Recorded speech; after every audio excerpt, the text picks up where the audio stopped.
वो ये मानते हैं कि ये लोक का आकार, हमारी ये दुनिया है, इसके अंदर हम रहते हैं।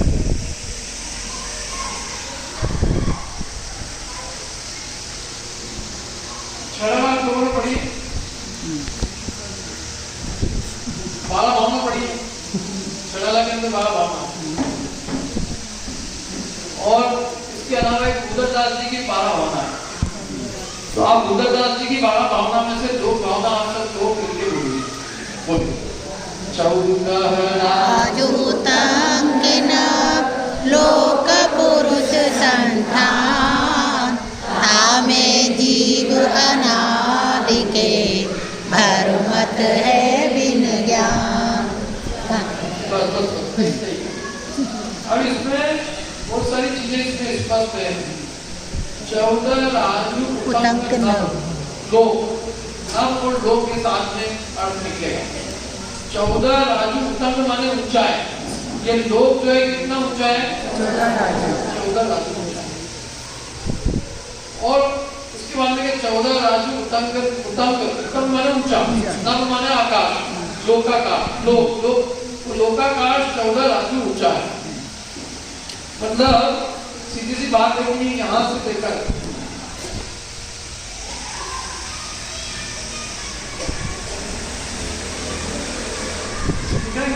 ये मेरा हीरो दिख रहा है यहाँ से ये नीचे तक, जो अपन दूसरे चित्र में देखें, ये नीचे से यहाँ से यहाँ तक ये जो लोक है ये 14 राजू ऊंचा है। और दूसरा शब्द क्या है इसमें? पुरुष संस्थान। इसका क्या अर्थ है? पुरुष संस्थान यानी संस्थान, संस्थान में संस्थान, संस्थान के आकार है। आप लोगों ने सतचय विधान किया होगा ना, उसमें संस्थान की परिभाषा आती है। शक्ति पूजा करते हैं हम, कर्मों की प्रकृति के नाम है तन आकृति संस्थान। शरीर की आकृति को क्या कहते हैं? संस्थान। तो ऐसे ही जो आकृति है लोक की, इसका नाम क्या है? संस्थान। तो लोक का आकार, संस्थान, पुरुष किसके जैसा है? पुरुष के जैसा आकार। लेकिन वो पुरुष भी कैसा होना चाहिए? जो अपनी कमर पे हाथ रखे हुए। तो बच्चा नहीं हाथ रखे,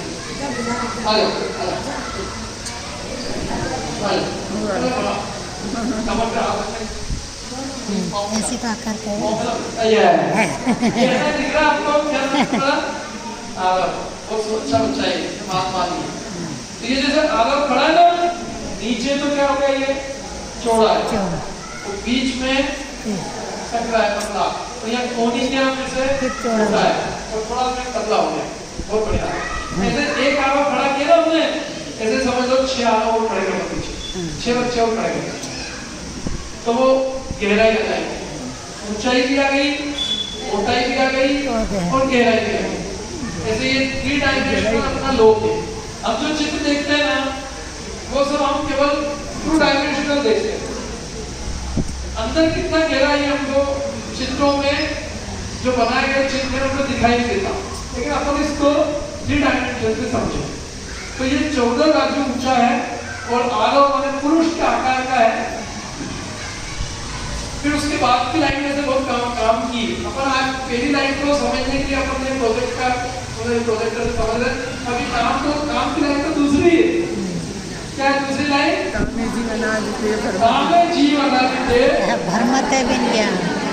उसमें जीव अनादि काल से घूम रहा है। क्यों घूम रहा है? ज्ञान के कारण ये जीव इस लोक में अनादि काल से घूम रहा है। तो एक परिभाषा तो लोक की आ गई, लोक भावना। अब एक मैं आपसे पूछता हूँ, एक ऐसी लोक की परिभाषा बताओ आप जिसमें लोक का स्वरूप ये बताया हो कि लोक किसे कहते हैं। मतलब लोक की परिभाषा द्रव्य की तरफ से दी हो, ऐसी आप 2 लाइन की लोक भावना बोल दो तो ये प्राइज दे देंगे। देखा होगी प्राइज बोलो बोलो बोलो बोलो है रवि संग्रह की लोक भावना सो लोक माई विघ्न समता। इसमें लोक का स्वरूप कैसा बताया है कि न हो न करे न धरे को षट द्रव्यमयी। ये जो लोक है ये कैसा है? 6 द्रव्यमयी है। इसमें कितने द्रव्य निवास करते हैं? लेकिन इन 6 द्रव्यों को किसी ने बनाया है, किसी ने धारण किया हुआ है, कोई उसको नाश करने वाला है कि न हो न करे, न किसी ने करा है, न धरे, न किसी ने धारण किया, न हरे, न कोई इसका नाश कर सकता। 6 द्रव्यों में से एक भी द्रव्य को कोई नाश नहीं कर सकता। 6 द्रव्य में से कोई एक भी द्रव्य ऐसा नहीं है जिसको कि कोई नया उत्पन्न कर सकता। तो 6 द्रव्य कब से हैं? अनादि से। कब तक रहेंगे? अनंत काल तक रहेंगे। जो लोग ये कहते हैं कि इस दुनिया को किसने बनाया है? ईश्वर ने, ब्रह्मा ने बनाया। भगवान को कृष्ण क्या कहते हैं? गॉड। गॉड में कितने वर्ड, कितने कैरेक्टर होते हैं? गॉड में कितने कैरेक्टर होते हैं? 3। कौन कौन से? तुम बोलो माइक पे बोलो। गॉड की डेफिनेशन, गॉड की स्पेलिंग बता दो। G-O-D is equal to God। तो जी से लोग क्या मानते हैं? जनरेटर। O से ऑपरेटर। D से डायरेक्टर। कि कोई इस दुनिया को जनरेट करने वाला, कोई ऑपरेट करने वाला और कोई डिस्टर्ब करने वाला। ऐसा दुनिया में लोगों ने गॉड का स्वरूप समझ रखा है। तो उसी का निषेध करने के लिए उन्होंने लिखा कि न हो न करे, कोई करने वाला नहीं, न धरे, कोई ऑपरेट करने वाला नहीं, कोई जनरेट करने वाला नहीं है, कोई ऑपरेट करने वाला नहीं है, कोई डिस्टर्ब करने वाला, कि न हो न करे, न धरे न हरे। तो फिर कैसा ये द्रव्य, ये लोग षट द्रव्यमयी, 6 द्रव्यों का समूह है। षट द्रव्यमयी न हरे, तो इसका कोई हरण भी नहीं कर सकता। और फिर वही दूसरी लाइन, तो फिर उन्होंने अपने को उपदेश दिया। क्या है दूसरी लाइन? बोला आप लोग सब मिलके बोलो। सोलोक माही बिन समता, ऐसे इस लोक के अंदर जो लोक माही बिन समता, बिना समता के, माने बिना बीतरागता के, बिना राग द्वेष के अभाव के, बिना साम्य भाव के ये जीव क्या सहन करता है? दुख सहे और नित्य ही रमता रहता है। दूसरी लाइन में हमने को फिर से उपदेश दिया। ऐसे इस लोक में हम बिना समता सुख के दुख सहन करते हैं और व्यर्थ में चारों गतिविधि क्या करते हैं? प्रेम करते हैं। तो ये जो लोक है हमारा, ये लोक की स्थिति कहाँ है? इस लोक की स्थिति कहाँ है? ये अलोकाकाश है।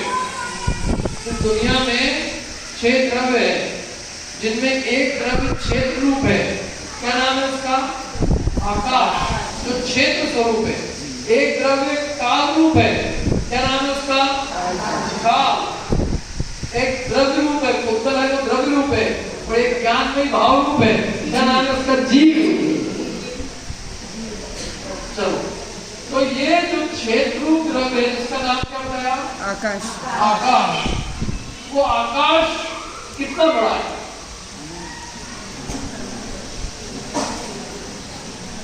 वो आकाश अनंत है, अक्षय अनंत प्रदेशी है, अनंत प्रदेशी आकाश।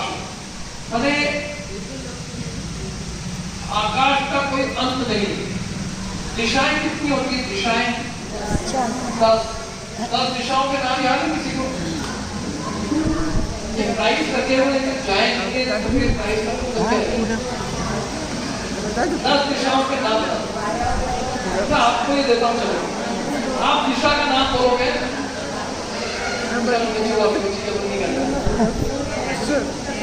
और ईशान आगे 10 दिशाओं के नाम बोलोगे, जिसको याद हो वो बताए। के मध्य में दिशा है, एक ऊपर है पूर्व जिसको कहते हैं, एक नीचे है जिसको कहते हैं अधो। ये 10 दिशा है। इन 10 दिशाओं में आप किसी भी दिशा में चले जाओ, लोग मतलब आकाश का अंत नहीं है।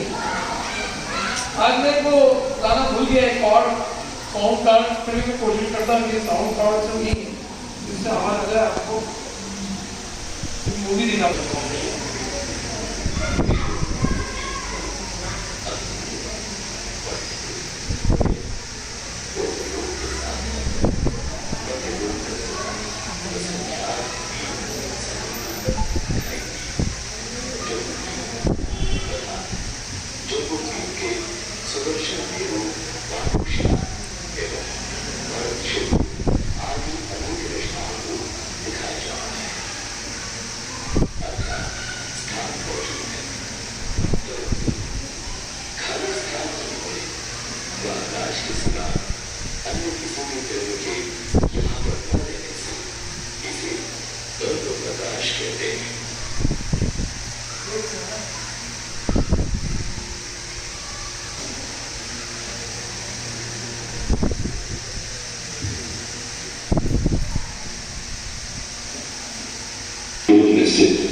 असंख्यात द्वीप, समुद्र, ढाई द्वीप, जम्बूद्वीप तथा जम्बूद्वीप के सुदर्शन मेरु, पांडुशिला एवं भरत क्षेत्र आदि अनेक रचनाओं को दिखाया जा रहा है।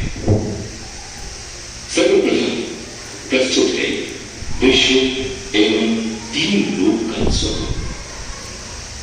विश्व 6 ग्रहों के समूह को कहते हैं। 6 ग्रहों के नाम है जीव, उद्गत, धर्म, अधर्म, आकाश एवं काल। ये 6 द्रव्य अनादि निधन है। इन 6 द्रव्यों को न तो किसी भगवान ने उत्पन्न किया है और ना ही इनका किसी के द्वारा विनाश होता है। ये अनादिकाल से हैं एवं अनंत काल तक रहेंगे। जो इन 6 ग्रहों को रहने के लिए स्थान देता है उसे आकाश द्रव्य कहते हैं। अर्थात यूं कहें कि स्थान का ही दूसरा नाम शास्त्रीय भाषा में आकाश द्रव्य है। क्योंकि ऐसा कोई स्थान नहीं जहां स्थान न हो, अतः स्थान अर्थात आकाश सर्वत्र व्याप्त है, सर्वव्यापी है। दक्षिण दिशाओं में आप कहीं भी चले जाइए, आकाश अर्थात स्थान का अंत नहीं है। इस अनंत आकाश के ठीक मध्य में जहां 6 द्रव्य रहते हैं, उत्तरी क्षेत्र को लोकाकाश कहते हैं। इस लोकाकाश के नीचे वाले हिस्से को अधोलोक, बीच वाले हिस्से को मध्यलोक एवं ऊपर वाले हिस्से को उर्ध्वलोक कहते हैं। इस तरह लोकाकाश को हम 3 लोक भी कहते हैं। ये जो लोकाकाश का चित्र आप देख रहे हैं, यह चित्र आप सभी ने कहीं न कहीं जैन प्रतीक के रूप में अवश्य देखा होगा। विश्व की समस्त रचनाएं लोकाकाश में ही पाई जाती हैं। इसका लोकाकाश का यह आकार जिसके नीचे परस्पर रूप जीवाना शब्द अंकित रहता है, जैन दर्शन का प्रतीक चिन्ह भी माना गया है। तो आइए अब हम जैन दर्शन के इस लोकाकाश अर्थात 3 लोक को विस्तार से समझते हैं। आपको पुनः याद दिला दें कि जीव, उद्गत आदि 6 ग्रहों का निवास ही लोकाकाश है। ये लोकाकाश और लोकाकाश के ठीक मध्य में स्थित है। लोकाकाश के 12 दक्षिण दिशाओं में आकाश अर्थात स्थान मौजूद है, परंतु खाली स्थान ही होने व आकाश के सिवा अन्य किसी भी द्रव्य के यहाँ पर न रहने से इसे अलोकाकाश कहते हैं। इस लोकाकाश को 3 लोक अथवा लोक भी कहा जाता है।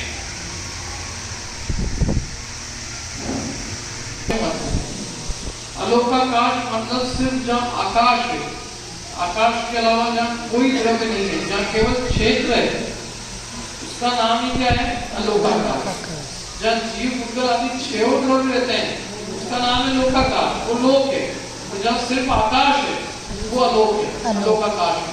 और आकाश जो अलोकाकाश है वो अनंत है। अलोकाकाश किसी भी दिशा में आप चले जाओ उसका कहीं अंत नहीं है, क्योंकि क्षेत्र का कहीं अंत नहीं है। हम यदि आपसे पूछे कि कोई दुनिया में ऐसी जगह है जहाँ जगह नहीं है, ऐसी कोई जगह है जहाँ जगह नहीं है? आप कहोगे ये जगह ऐसी है जहाँ जगह नहीं है, तो जगह हुई कि नहीं हुई वो? तो इसलिए जगह का कहीं कोई अंत नहीं है।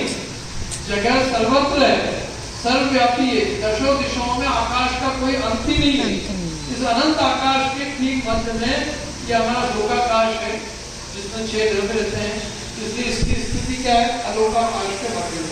इसकी ऊंचाई मैंने आपको बताई थी, 14 राजू ऊंचाई। तो ये राजू कोई छोटा मोटा नहीं है, ये एक राजू असंख्यात योजन का है और एक योजन 4000 मील का है।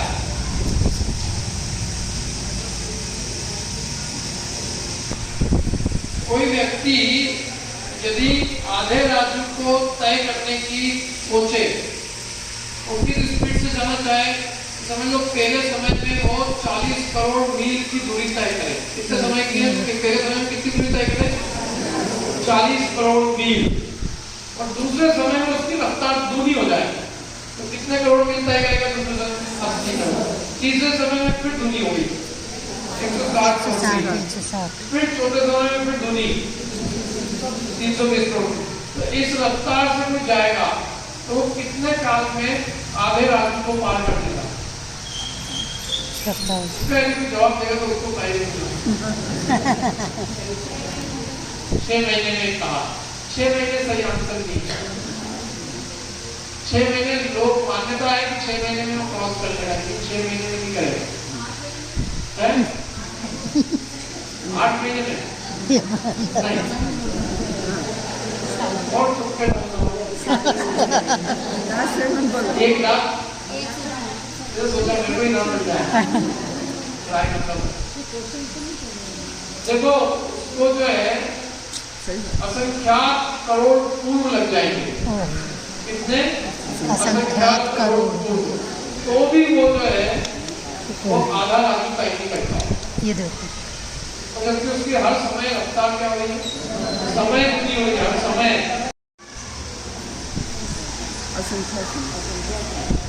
इसके लिए भी नाम दे देंगे। 1 सेकंड में कितने समय होते हैं?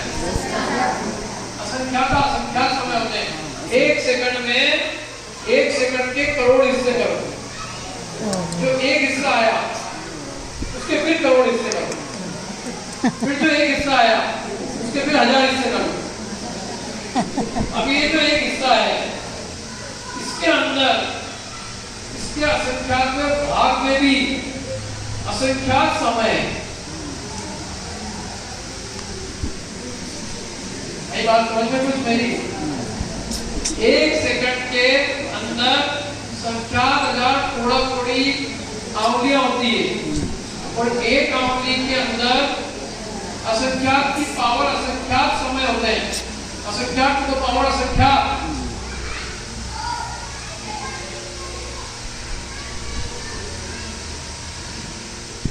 इतने समय होते हैं, असंख्यात समय होते हैं काम में। तो इसलिए ये समय बहुत छोटा है। इस एक समय में अपनी रफ्तार दूनी होती जा रही है, तो भी उसको आधा राजू तय करने में असंख्यात करोड़ पूर्व का काल लग जाएगा। इसलिए छोटी मोटी दुनिया नहीं है कि बस अपने जेम्स बॉन्ड इधर आ गया इधर हो गया। बहुत बड़ा विश्व है, बहुत अथाह है। इस असंख्यात योजन प्रमाण जो राजू है और ऐसे 14 राजू की जो ऊंचाई वाला लोक है, उस लोक की जो मोटाई है, मोटाई मतलब जैसे पीछे इसका नाम आरव था ना थोड़ा, जैसे अपन आरव खड़े करें, कितने आरव खड़े किए थे? 6 और खड़े किए, टोटल 7 खड़े कर दिए। तो 7 उसकी 7 राजू मोटाई है, मतलब पीछे की तरफ जो डेप्थ है वो कितनी है? 7। जैसे मकान होता है ना, मकान ऊंचा होता है, 14 राजू ऊंचा मकान हो गया है, और मकान अंदर कितना गहरा है, 7 राजू, थोड़ा जो है वो अलग अलग, ऊंचा 14 राजू, गहरा 7 राजू, और एक जैसा 7 राजू है, उसको उत्तर दक्षिण कहते हैं। तो चौड़ाई जो है, मोटाई वो एक जैसी 7 राजू है। देखो मैं आपको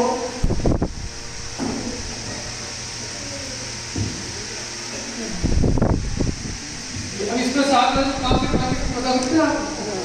ये यहाँ से मैं आपको कल एक मॉडल भी लिया हुआ, मॉडल लाना भी, मॉडल के अंदर पीछे पूरा 7 राजू है, यहाँ से यहाँ तक, यहाँ से यहाँ तक, पूरा 7 राजू, सब जगह 7 राजू है, पीछे एक जैसा, पीछे गहराई में पूरा 7 राजू है, सब चौड़ाई ऊंचाई में 14 राजू है, और ये मोटाई जो है, इसकी मोटाई वो अलग है।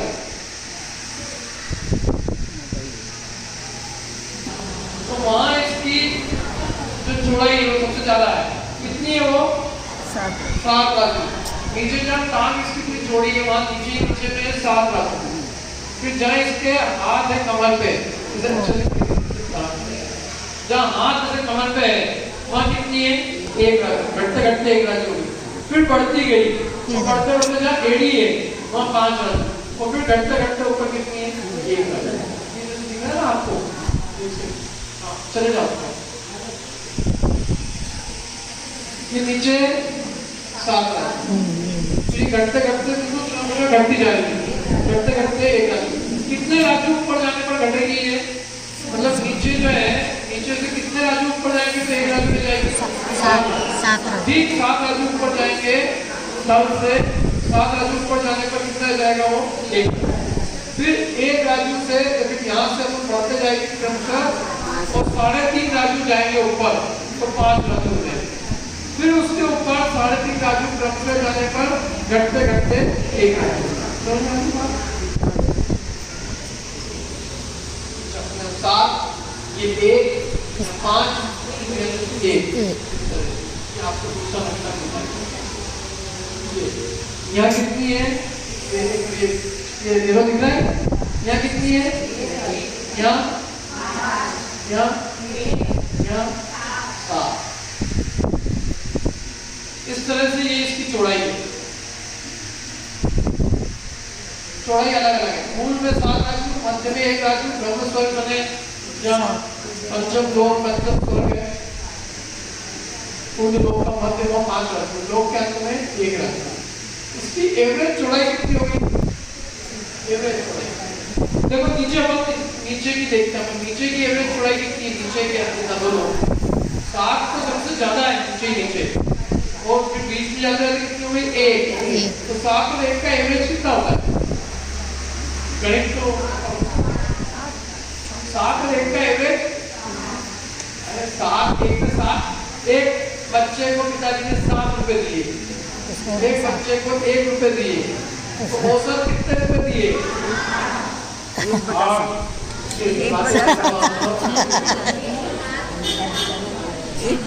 एवरेज की समझते हैं, औसत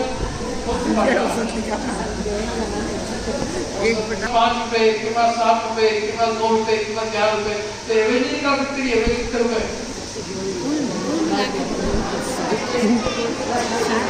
क्या करते हैं एवरेज निकालने की? डिवाइड करते हैं, तो 7 और 1 को क्या करेंगे? जोड़ेंगे, कितने से डिवाइड करेंगे? तो कितना आएगा? 4 आएगा ना, तो 4 हुआ कि एवरेज? 8 बोलो,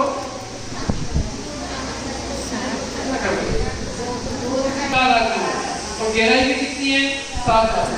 तो अपन इससे वॉल्यूम निकाल सकते हैं, निकाल सकते हैं। तो ये तो वही नीचे की 4 राजू औसत चौड़ाई, नीचे की 4 होगी, 7 राजू की औसत चौड़ाई कितनी हो गई?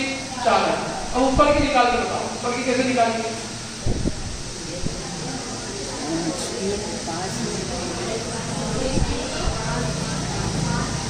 ऊपर की ये यहाँ कितनी है?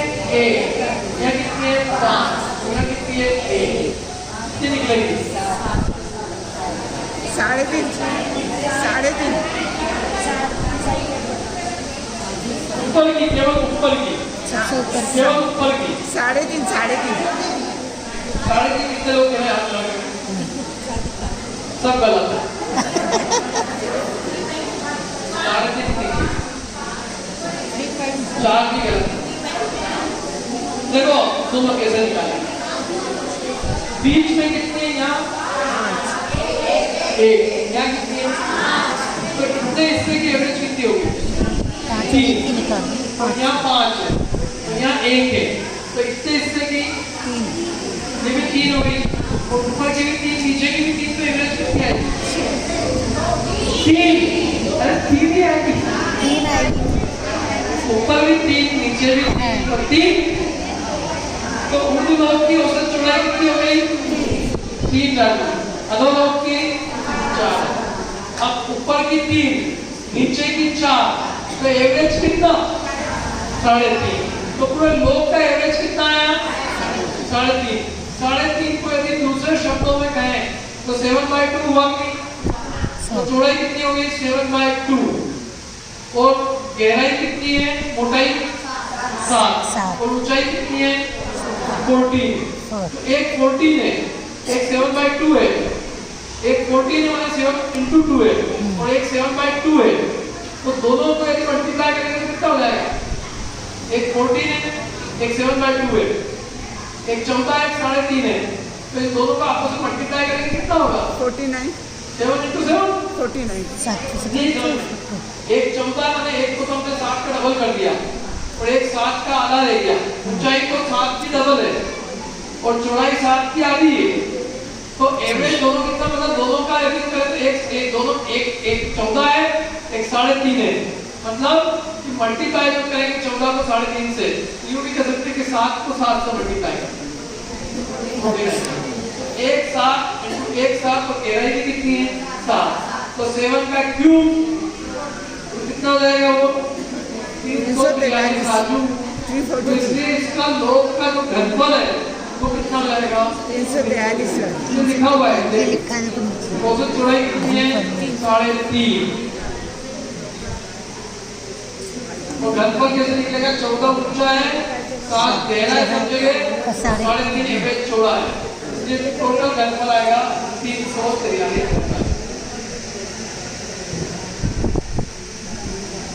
ये स्लाइड भेज दूंगा मैं, फोटो खींचने की जरूरत नहीं पड़ेगी, सबके लिए ओपन है। बस समझ लो आप अपनी यहाँ पहले, तो ये 343 धनराशि कैसे निकलता है लोग ये समझ में नहीं आएगा। अपन ने पढ़ते ना कि लोग का पूरा व्यास कितना है? 343 धनराशि प्रमाण है। 343 धनराशि का मतलब होता है कि धन होता है ना, धन। आप लोगों ने सांप सीढ़ी खेली, आलम में खेली। सांप सीढ़ी में क्या होता है? क्यूब होता है, क्यूब। तो उसकी लंबाई, चौड़ाई, मोटाई सब एक तरीके से। तो ऐसे एक राजू का एक क्यूब बनाओ, तो ऐसे कितने क्यूब इस लोक में आ जाएंगे? 343 घन राजू प्रमाण इस लोक का घनफल। आकार में बताइए दिया पुरुषाकार, अथवा इसका आकार 1.5 पृथक के समान। 1.5 पृथक कैसे ये बताओ, कौन बताएगा? 1.5 पृथक कैसे? 1.5 पृथक माने ढोलक, ढोलक ना, ढोलक शेप। तो 1.5 पृथक माने 1.5 ढोलक के समान इसका शेप है। कैसे शेप है 1.5 पृथक के समान? बताओ। हाथ खड़ा करके मैं उसको माइक करूंगा, हाथ खड़ा करके, हाथ भी लगाना, हाथ बजा, केवल इनाम दे दो। एक साइड, फर्स्ट साइड देखा हो क्या? आधा ढोलक रहता है, आधा ढोलक आधा रह गया वो। यदि अपन उसको ऊपर वैसा का वैसा लगते तो वो आधा हो सकता है ना, तो आधा ही ढोलक है। दो लोग का आकार आधा ढोलक है, और उर्द लोग का आकार एक पूरी डिग्री बात बोले समझना है कि बात में इसको स्किप कर सकते हैं। घनोदधी, तो ये लोक है, इस लोक को सपोर्ट 3 मोटी मोटी वायु है, 3 मोटी मोटी बहुत वायु का ठोस गहरा है पूरे लोक के चारों ओर। पूरे इस लोक को सपोर्ट देने वाली तीन मोटी मोटी वायु है, और वो वायु जो है उसकी मोटाई सबसे नीचे, मतलब ये नीचे मतलब ये यहाँ की बात कर रहे हैं, यहाँ इसकी मोटाई सबसे ज्यादा है। कितनी है? 20,000 योजन मोटी। कितनी मोटी है ये वायु? एक वायु 20,000 योजन। एक योजन कितना बताया था मैंने? 4,000 मील का। तो 20,000 कितना हुआ? 4,000 मील का एक योजन, तो 20,000 योजन का कितना हुआ? 20,000। 20,000 80,000 को अलग करो। 80,000 8 करोड़ 8 करोड़ मील मोटी वायु है। 8 करोड़ मील मोटी वायु। सबसे पहले नीचे है घन उदधि। उदधि माने जल। तो जल मिश्रित जो वायु है वो सबसे पहले लोक के नीचे, जस्ट नीचे घनोदधि बात करें, जल मिश्रित वायु का वातावरण जो कि 20,000 योजन मोटी। घन माने ठोस वायु का वलय, वलय माने घेरा है, ठोस वायु का घेरा है। और घनोदधि बात वलय, घन बात वलय के आधार से टिका हुआ है। और घन बात वलय तनु बात वलय के आधार से टिका हुआ है। तनु माने पतली, सबसे नीचे पतली वायु है, उसके ऊपर मोटी वायु है, और उसके ऊपर जल मिश्रित वायु है, और उसने लोक को पूरा आधार दे रखा है। पृथ्वी सब उसके आधार से 8 पृथ्वी है ना, जो अपनी 7 पृथ्वी और एक ऊपर अष्टम पृथ्वी, जिसके सब जने जाना चाहते हैं मोक्ष के लिए।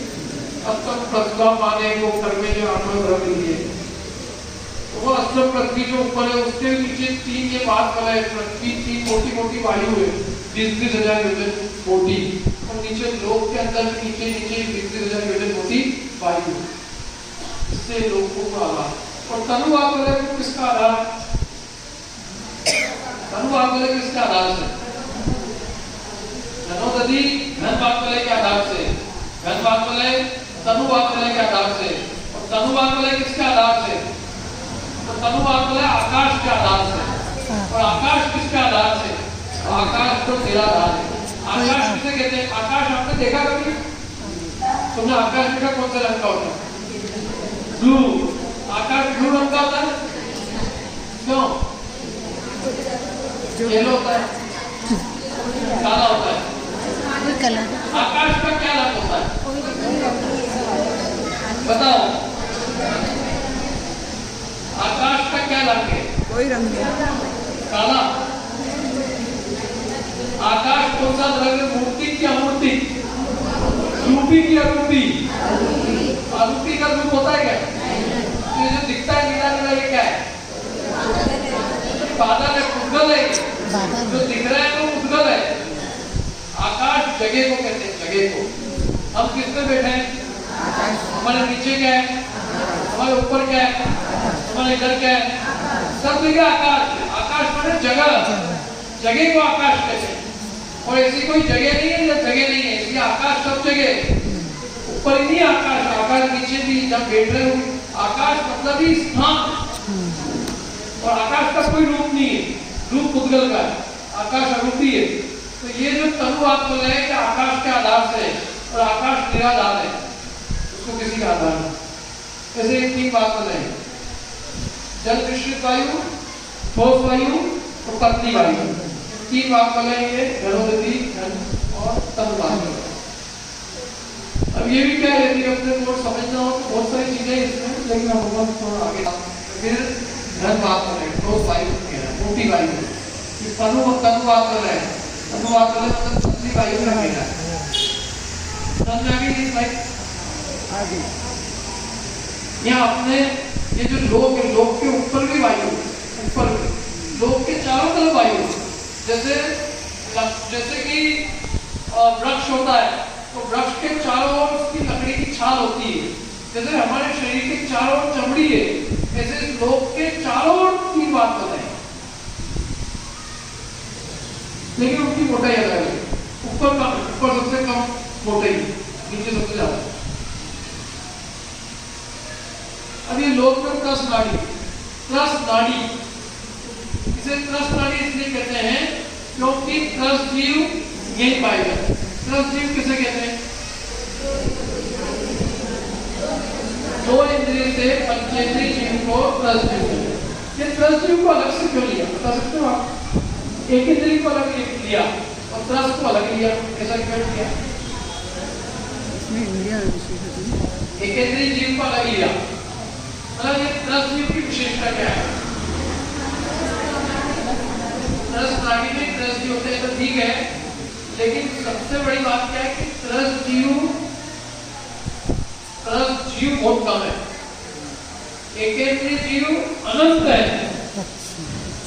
अक्षय अनंत है एकेंद्रीय जीव। इस संसार में सबसे अधिक जीव राशि एकेंद्रीय में और एकेंद्रीय में भी निगोद में अक्षय अनंत जीव राशि बड़ी पड़ी है। बाकी ये जो त्रस जीव है तो बहुत कम है और त्रस पर्याय में रहने का काल भी जीव का बहुत थोड़ा है। देखो इस जीव के पास में दो ही स्थान है रहने के, या तो ये मोक्ष को प्राप्त करके अनंत काल वहां रहे, अथवा यदि इसने मोक्ष को प्राप्त नहीं किया 10 पर्याय में तो ये फिर से एकेंद्रीय बनेगा और एकेंद्रीय में भी निगोद अवस्था में जाएगा और फिर वहां कहाँ रहेगा? निगोद में रहेगा। जीव के रहने के दो ही ठिकाने हैं, एक निगोद एक मोक्ष। अब चुन लेंगे किसे कहाँ रहना है, एकेंद्रीय बन के रहना है, अक्षय अनंत अतीन्द्रिय ज्ञान और आनंद में रहना है, कहाँ रहना है?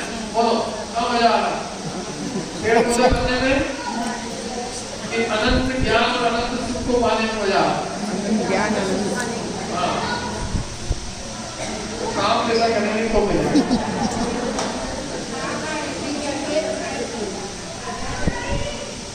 अनंत चतुष्टय की प्राप्ति होकर जीव अनंत काल तक मोक्ष में रह सकता है। वहां नहीं गया तो जीव एकेंद्रीय पर्याय में रहने का काल बहुत लंबा है। 10 पर्याय में रहने का काल कितना है? कुछ अधिक 2000 सागर और एकेंद्रीय पर्याय में रहने का काल अनंत सागर। एकेंद्रीय पर्याय में रहने का काल अनंत सागर। क्या उत्तर परावर्तन एकेंद्रीय पर्याय में रहने का उत्कृष्ट काल है और एक उत्तर परावर्तन का काल इतना है कि उसके अनंत भाग में अनंत सागर है। अपने को ये त्रस पर्याय बहुत दुर्लभता से मिली है, बात समझनी चाहिए, इसका उपयोग करना चाहिए बजाय इधर-उधर के काम करके। ये इसके बाहर 3 राज्यों यहाँ अंदर जाने पर या इधर से भी जाओ तो 3 राज्यों अंदर जाएंगे, 3 राज्यों अंदर जाएंगे और इधर नीचे जो है नीचे यहाँ 3 राज्यों इधर जगह बच जाएगी, 3 उधर बच जाएंगे क्योंकि नीचे 7 राज्य है तो 7 राज्यों के बीचों बीच में एक राज्य में वो 3 राज्य बच गए। तो ऊपर एक राज्य पे ये ऊपर तो बिल्कुल फिट हो गया, मध्य में भी एक राज्य का तो बिल्कुल फिट है और यहाँ जो है ना यहाँ ये 2 राज्यों में लेके जाता है 8 राज्य का है, मतलब प्लस नाड़ी लोक के बिल्कुल मध्य में। आज वो लेके आऊंगा आपके लिए मॉडल बार याद आ रहा है। मतलब इतना समझ लो आप कि त्रस नाड़ी लोक के ठीक मध्य में है, एक राजू चौड़ाई है, एक राजू ही मोटाई है और इस त्रस नाड़ी की ऊंचाई 14 राजू लोग कहते हैं, लेकिन 14 राजू नहीं है, कुछ कम 13 राजू, क्योंकि 7वें तरह से नीचे जो एक राजू स्थान है वहां भी त्रस जीव की और ये जो लोक है जहाँ सर्वार शक्ति ये देव रहते हैं उसके विमान के ऊपर भी त्रस जीव नहीं पाए जाते, इसलिए वो थोड़ा सा ऊपर का क्षेत्र छूट जाएगा और एक राजू नीचे का छूट जाएगा। जैसे कुछ कम 13 राजू प्रमाण ये त्रस नाड़ी है। इस त्रस नाड़ी में त्रस जीव पाए जाते हैं, त्रस नाड़ी के बाहर त्रस जीव नहीं पाए जाते। समुद्रघात आदि को छोड़ देना, जब केवली भगवान समुद्रघात करते हैं तब वो लोग के बाहर भी पाए जाते हैं, उनके आत्मा में बड़े लोग खेलते हैं, उसको छोड़ दो। या कोई जीव त्रस है और एकेंद्रीय में मरा अभी और त्रस में उत्पन्न होने जा रहा है तो उसको बीच में क्या कहेंगे? त्रस। लेकिन अब ये है त्रस नाड़ी के बाद, त्रस नाड़ी के अंदर जन्म लेने जा रहा है तो उस अपेक्षा से भी वो त्रस नाड़ी के बाद त्रस मिल गया ना। और कोई मानसिक समुद्रघात करेगा त्रस जीव, मानसिक समुद्रघात जानते हैं? सुन लो आपको ताकि दूसरे लोग मानसिक समुद्रघात होता है, मरने के अंतर पहले जीव को जहाँ जन्म लेना होता है उस जगह पर जिसके आत्मा के प्रदेश फैलते हैं उसको मारणात्मक समुद्घात कहते हैं। तो जो त्रस जीव है यदि वो एकेंद्री में जन्म ले रहा हो तो उसके प्रदेश त्रस नाड़ी के बाहर फैलेंगे, उस स्थान तक जाएंगे जहाँ उसे जन्म लेना हो, तो उस काल में भी उसके आत्मा के प्रदेश त्रस नाड़ी के बाहर पाए जाएंगे। तो इन तीन अवस्थाओं के अलावा बाकी कभी भी त्रस जीव त्रस नाड़ी के बाहर नहीं मिलेगा। कौन से तीन केस बताए मैंने? केवली समुद्घात, एक मारणात्मक समुद्घात और एक उत्पाद, माने कोई त्रस जीव उत्पन्न होने जा रहा है। उत्पाद, मारणात्मक समुद्घात और केवली समुद्घात, इन तीन परिस्थितियों के अलावा त्रस जीव कभी भी त्रस नाड़ी के बाहर नहीं मिलेगा। हम सब कहाँ बैठे हैं? जितने नारकी हो सकता है, जितने देव है हो सकता है, पूरी दुनिया 16 स्वर्ग, 7 नरक, असंख्यात द्वीप समुद्र, सब त्रस नाड़ी में, एक राज्य में।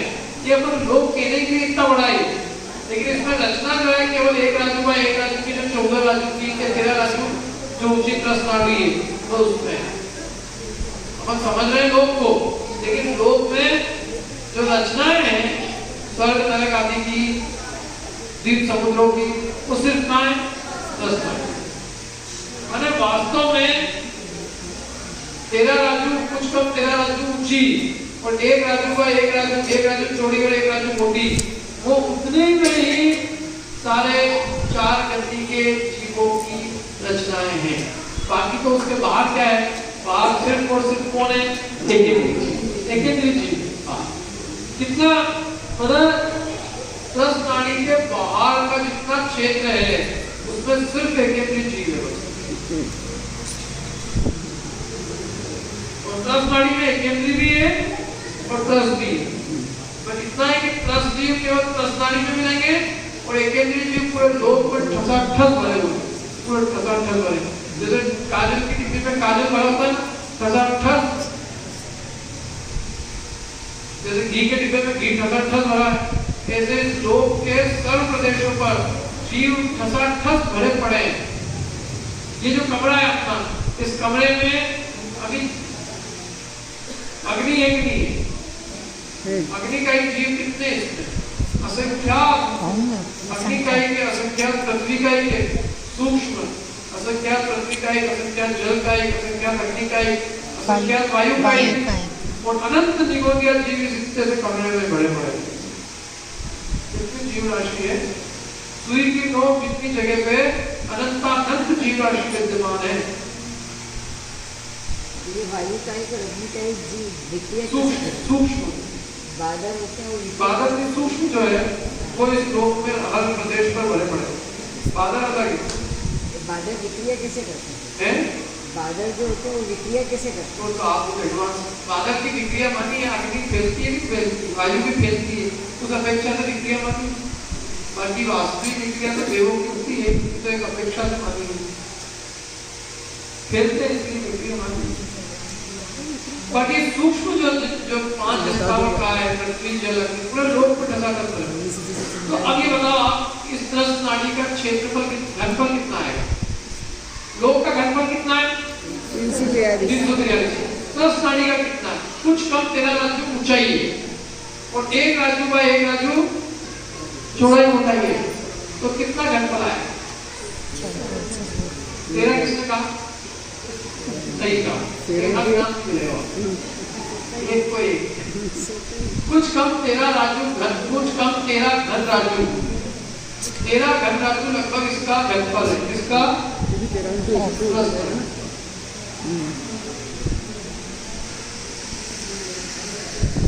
तो त्रस नाड़ी तो भी 13 घन राज्यों की, कुछ कम 13 है लेकिन 13 पूरी मान लो, तो 13 घन राज्यों की त्रस नाड़ी और लोग कितना है? 343। तो कितना घन राज्य प्रमाण क्षेत्र केवल स्थावर के लिए रिजर्व है, या केवल स्थावर ही रहते हैं? कितने घन राज्य जहाँ केवल स्थावर ही रहते हैं? एक राज्य नहीं, 330 घन राज्य प्रमाण क्षेत्र में सिर्फ और सिर्फ कौन रहते हैं? ये प्रश्न में तो समझ में बोल रही है। समझ में आई मेरी बात? किसको भी आगे हाथ खड़ा कर, फिर मैं उनसे पूछ लूंगा किसी को भी खड़ा कर दीजिए, आपके समझ में आगे समझा तो पूछ लूंगा, नहीं तो आप पूछ लो पहले। बोलो क्या नाम है? 343 धन राशि प्रमाण थोड़ा लोग है, उसमें से केवल 13 राशि में 10G पाए जाते हैं, बाकी 330 राशि में सिर्फ स्थावर ही है। 330 घन राशि लोग ऐसा है जिसमें सिर्फ स्थावर जीव पाए जाते हैं, सिर्फ स्थावर, बाकी स्थावर तो पूरे 343 में व्याप्त है, लेकिन 13 राशि में स्थावर भी है और त्रस भी है, और 330 में सिर्फ स्थावर माने एक इंद्रिय, त्रस माने दो इंद्रिय से पंचेंद्रिय, द्विइंद्रियाभ्यास प्रसाद, का द्विइंद्रियाभ्यास प्रसाद, द्विइंद्रियादि जो चीजें होता है, तो दो इंद्रिय को आगे लेकर कहाँ तक जाना?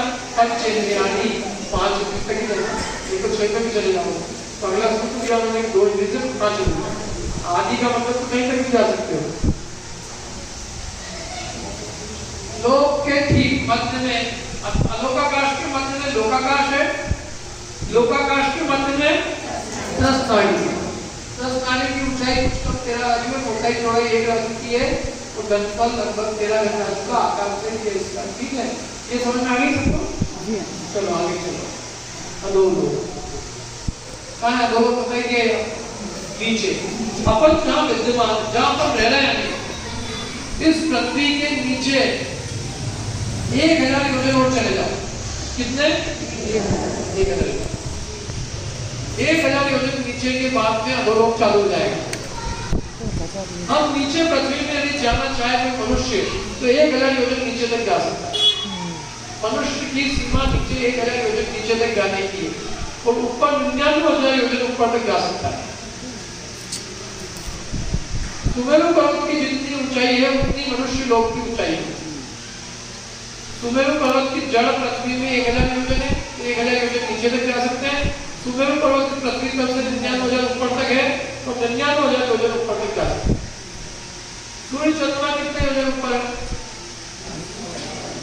790 योजन से सूर्य चंद्रमा के विमान चालू होते हैं, और 900 योजन पे जाके उनके विमान समाप्त हो जाते हैं। तो 900 योजन पे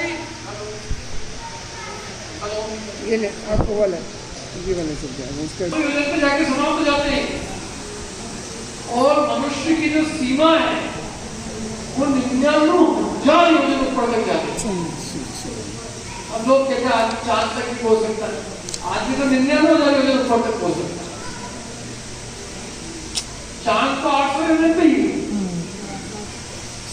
है, चांद 880 पे, सूर्य 800 पे है, चांद 880 योजन ऊपर है, तो मनुष्य की सीमा तो 99,000 बताई है शास्त्रों में, और चांद तो 880 थी। लेकिन लोग कहते हैं चांद पर नहीं जा सकते, नहीं जा सकते, इतनी रात नहीं जा सकते, जो भी उन्होंने आज का आदमी नहीं जा सकता भले। लेकिन वास्तव में शास्त्रों में तो जो लिखा है ना, मनुष्य का जो क्षेत्र है वो 99,000 योजन ऊपर तक का है। भगवान का अभिषेक क्या होता है? पांडुशिला कितनी ऊपर है? यहाँ से कितने ऊपर पूरा है? नहीं है। अरे पंचमेरु की पूजा बोलो, पंचमेरु की पूजा याद है? पंचमेरु की पूजा की जयमाला किस पे याद है? बाद में 7 आदमी ऊपर जाते हैं, फिर ठीक है, फिर उसके ऊपर 5 शतक 500 योजन ऊपर जाने पर क्या है? पहले पीछे भद्रसा, फिर सोमनाथ 63,000 योजन पर 62,000 सहस्र गंगा धन सोमनस ऊंचा योजन 36,000 योजन ऊपर जाने पर क्या है? पांडु। तो 99,000 योजन ऊपर जाने पर पांडु कौन है? कितना? तो 99,000 योजन ऊपर जाने पर पांडु शिला पे भगवान का अभिषेक होता है। चारण गिरधारी मुनिराज भी इसको देख सकते हैं, विद्याधर देख सकते हैं। तो ऐसा नहीं है कि कोई मनुष्य की सीमा जो है वो चांद सूर्य तक जाने की नहीं है। हनुमान जी का जो विमान उड़ता था, विद्याधर थे हनुमान, तो हनुमान का विमान सूर्य चंद्रमा के ऊपर उड़ता था। शास्त्रों में लिखा है उनके विमान सूर्य चंद्रमा के ऊपर चलता था। वे नीचे दिखाते थे अपनी पत्नियों को, देखो चांद सूरज क्या उनकी अद्भुत शक्ति थी। वे लोग जो है विद्याओं के धारी थे। विद्याधर जो है विद्याओं के निमित्त से पंचमेरु में जा सकते हैं, पांडुवन के दर्शन कर सकते, पांडुवन में चैत्यालयों के दर्शन कर सकते हैं। रिद्धिधारी गुजरात चार रिद्धिधारी के चार रिद्धि के बल से जा सकते हैं। इसलिए जो आप लोगों ने जो सोच रखी है ना, वो सामान्य मनुष्य के लिए तो फिर भी अप्लीकेबल हो सकती है कि हम आप लोग सूर्य चंद्रमा तक नहीं जा सकते। क्या हम ऊपर कहाँ जाएंगे? ज्यादा अपने घर की तीसरी मंजिल तक सूर्य चंद्रमा का है। प्लेन में भी बैठ जाएंगे तो प्लेन पे ही जाएंगे, प्लेन 25,000 फीट ऊपर उड़ेगा, उसके ऊपर कहाँ ऊपर उड़ेगा। लेकिन फिर भी मनुष्य जो है विद्याओं के निमित्त से अपना रिद्धिधारी गुजरात जा सकता है। ठीक है, तो ये अधोलोक हमारे नीचे 1000 योजन नीचे से चालू होता है और नीचे 7 आजू लंबा है और मध्य लोक 1 लाख योजन ऊंचा है और उसके ऊपर 7 आजू 1 लाख कम 7 आजू ऊपर 7 आजू ऊंचा क्या है? ऊर्ध्व लोक। समझ में नहीं आई बात? कुल 14 आजू ऊंचा है। तो 14 आजू में से मध्य लोक को कितना मिला? 1 लाख योजन। 1 लाख योजन जो 1 आजू के सामने क्या है? तिलतिली। तिलतिली मतलब कोई वस्तु ही नहीं है। समुद्र में बूंद भी है तो बहुत बड़ी है, बूंद भी नहीं है। मध्य लोक की जो ऊंचाई 1 लाख योजन प्रमाण कही है, वो 1 राजू के सामने बूंद भी नहीं है। इसलिए एक्चुअल में लोक तो 2 ही है, अधोलोक ना ऊर्ध्वलोक। मध्य लोक तो जरा सा है, छोटा सा जरा सा। अब अधोलोक कहां से? पेरू की जड़ से नीचे। पेरू जो है सुमेरु पर्वत, उसकी जड़ है, उस जड़ के नीचे से चालू हो जाता है अधोलोक। तो सुमेरु की जड़ से लेकर सुमेरु पर्वत की जो चूली मुझे मालूम है आप लोगों को क्या है, उसके भी नाम देता ही है। 7 पृथ्वियां हैं और अष्टम पृथ्वी ऊपर कहाँ है? सिद्ध शिलाप मतलब तलवार सिद्धि के विमान से 12 योजन ऊपर जाने पर तलवार सिद्धि का जो शिखर है, उस शिखर से 12 योजन ऊपर जाएंगे तो 8 योजन मोटी ऊपर 8वीं पृथ्वी और उसके अंदर ठीक मध्य में जहाँ अपना मध्यलोक है, जब मध्यलोक में जब 2.5 द्वीप है, वो 2.5 द्वीप के ऊपर ठीक 2.5 द्वीप जितनी गोल 45 लाख योजन प्रमाण सिद्ध शिला अंदर पृथ्वी में खचित है। तो मैं सब समझाऊंगा आपको। तो वो ऊपर है। तो ऐसी कुछ पृथ्वियां अधोलोक में 7 है, ऊर्ध्वलोक में 1 है। ठीक है, हम जिस पृथ्वी पे इसके नीचे की तरफ 7, ये एक तो ये पृथ्वी है जहाँ पर खड़े हैं, इसके नीचे 6 और है, ये 1 है, फिर अपन जिस पे खड़े हैं इसके भी बहुत सारे हिस्से करेंगे बस, लेकिन इसके नीचे एक राजू का अंतराल देके 6 पृथ्वी हो रहे हैं। मतलब जिस पृथ्वी पे हम खड़े हैं उसकी जितनी मोटाई है उससे 1 राजू और नीचे जाओ तो एक दूसरी पृथ्वी आएगी, फिर 1 राजू नीचे जाओ तो तीसरी पृथ्वी, फिर 1 राजू नीचे जाओ तो ऐसे एक राजू के अंतराल पे।